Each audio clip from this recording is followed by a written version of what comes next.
Chicken, fight like a robot.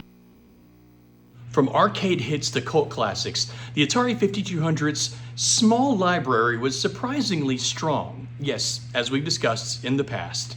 The 5200 failed during its time for some pretty solid reasons, but I've gotten in the habit of choosing to forgive the mistakes of the past and celebrate the games. In the end, the games are what matters. Hi, I'm Paul, and this is Indie Pop Productions, pop culture from an independent point of view. Today, we're returning to our series 3 Deep on the Atari 5200, with a true classic, a viewer request, and a second look at the first game I ever purchased for the Atari 5200. We're going to talk about these games, play a little, and discuss their history, their legacy, and their place on the 5200. Before we get started, a little bit of housekeeping. Don't forget to like and subscribe. I try to put out a couple videos every week, more if you count shorts. Liking and subscribing makes it easier for other people to find the channel and makes it easier to make sure you can find my next video. Stick around to the end. I have an update on our subscriber celebration giveaway that ended this past Sunday. And with that out of the way, let's go play some games. Centipede was a 1981 fixed shooter produced for arcades by Atari.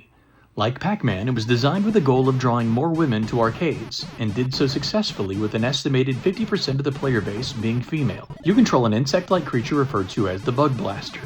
You use a trackball to move around the bottom portion of the screen, shooting segments of the Centipede as well as spiders, fleas, and scorpions. Centipede was one of the top 4 arcade games of 1982, competing with Pac-Man, Miss Pac-Man, and Donkey Kong.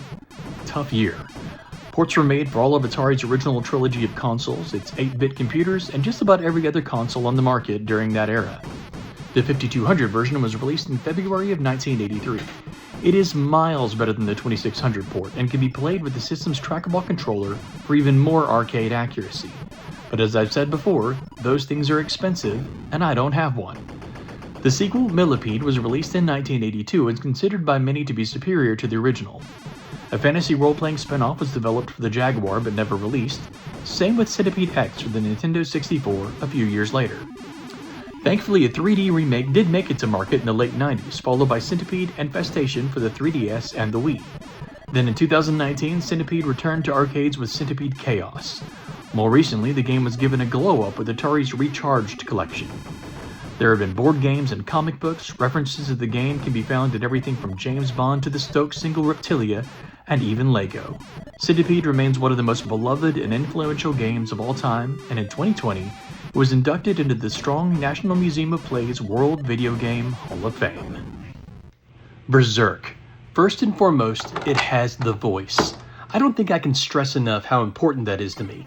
It actually has the voice, which automatically elevates the Atari 5200 version as a more authentic port of the game. Berzerk was released to arcades in 1980. You can play as a humanoid intruder trying to shoot your way through mazes filled with enemy robots while being pursued by the unstoppable bouncing happy face, Evil Otto. Truly one of the most horrifying video game villains of the era. What made Berzerk stand out was the use of that voice synthesis.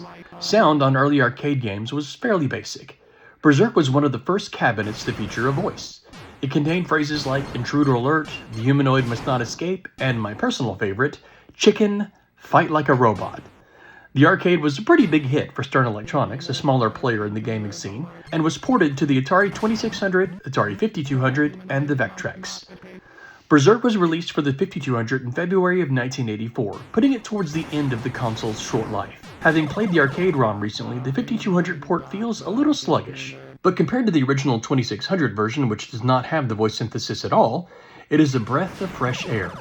Gameplay, especially on the 5200, can be unforgiving. The developers never intended player sessions to last more than 2 or 3 minutes, which makes my session slightly less embarrassing. Berzerk received a sequel, Frenzy, in 1982, and strongly influenced the design of Robotron 2084 that same year. In the early 2000s, homebrewers made enhanced versions that included the voice synthesis and diagonal shooting robots for the 2600, which were incorporated into the official release Berzerk Enhanced for the Atari 2600, and is a popular title on Atari's current Plus consoles. In 2023, Berzerk Recharged was released as part of the Atari Recharged series. Next up, Pengo. Pengo was the very first game I purchased for my Atari 5200 back in December. I purchased my console, brought it home with no games, knew I needed a game to see if it even worked, Went out to all 3 local retro game stores, found one Atari 5200 cart with 23 of them. Pengo. Never heard of it. Overpriced. Doesn't matter, I had to have a game. But then I realized I couldn't hook the console up to my modern TVs. Ordered adapters online. While I was at it, ordered a few more games, and the games came in before the adapter. I didn't have any history with Pengo, so it didn't get the attention Pac-Man, Space Invaders, and Pole Position got. I did play it briefly in my first Atari 5200 video, and then I just put it aside. But today, we're going to try to give it a fair shake. Pengo was released to arcades in 1982, developed by Corland and published to arcades by Sega. You play as Pengo the Penguin. Your mission? To destroy the snow bees that are constantly out to get you. You do this by sliding ice blocks into them or stunning them by hitting a wall they are touching and then running over them. Stomp all the bees and move on to the next level with increasing difficulty. The arcade was a success for Sega, and Atari purchased the rights to port it to the 2600, the 5200, and its 8-bit computers. Sega later ported it to their Game Gear. Pengo released for the 5200 in December of 1983. It is considered a pretty faithful port, but suffered from being released during the video game crash, as did many 5200 games. I personally find the game fun, but a little hard to control, even with a really good controller. Example, if you go to push a block and the snow bee goes to destroy that block, you die. Even though you are in theory an entire block away from the bee, you don't have time to dodge. It can be frustrating. That said, this is one I plan on revisiting, and it is one I'm glad I gave a second look. Thank you for sticking around to the end. 3 really fun games today, including 2 of my favorites, but I always love to hear what you think. Is Centipede worth playing without a trackball? Is Berzerk worth playing without the voice? Have you played Pengo on this or any other system? And what games would you like to see me cover for the Atari 5200 next? As I mentioned earlier, our subscriber celebration giveaway ended on Sunday. I've already contacted the winner.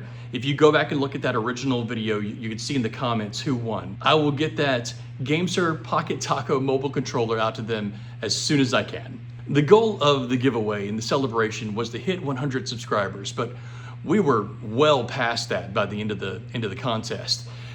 My current goal I've been working with has been to hit 500 by the end of the year, but that might be a little too easy of a goal.